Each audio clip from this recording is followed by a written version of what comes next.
Почитувани, нечесно и неодговорно е господинот Николов да обвинува за состојбите во железниците, кога тој е долгогодишен функционер на партијата, која ги остави македонски железници во тотален хаос и милионски долгови. Кога се прави овие долгови во време на Социјалдемократскиот сојуз, Николов премолчено одобруваше, а сега се јавува да критикува. Партијата на господинот Николов ги остави македонските железници во долгови од над 124 милиони евра.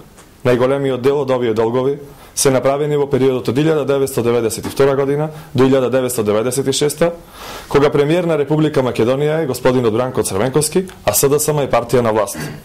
Во овие неколку години, откако ВМРО ДПМН е на власт, повеќе од половина од долгот, односно 76 милиони евра е вратен, односно исплатен. Во време на СДСМ, од периодот 2004-2005 година, од македонски железници, беа испуштени дури 750 вработени. Значи 750 семејства останаа без основна екзистенција. Платите на останатите вработени беа намалени за 15%. И доцнеа дури 15 месеци.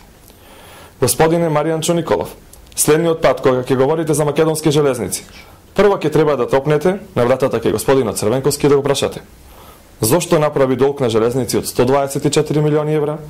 Зошто отпушти над 750 работени во железници? Зошто на вработените им каснеја платите дури 15 месеци?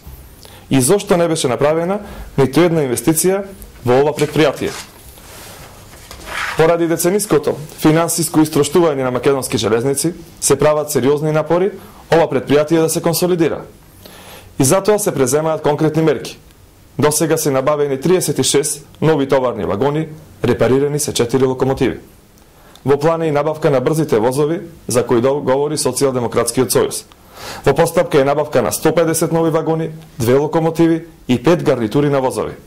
Тоа што е ветено, ќе биде и остварено. СДСМ веќе нема мерка. СДСМ започна да обвинува за проблеми кои сама ги создаде. Благодарам.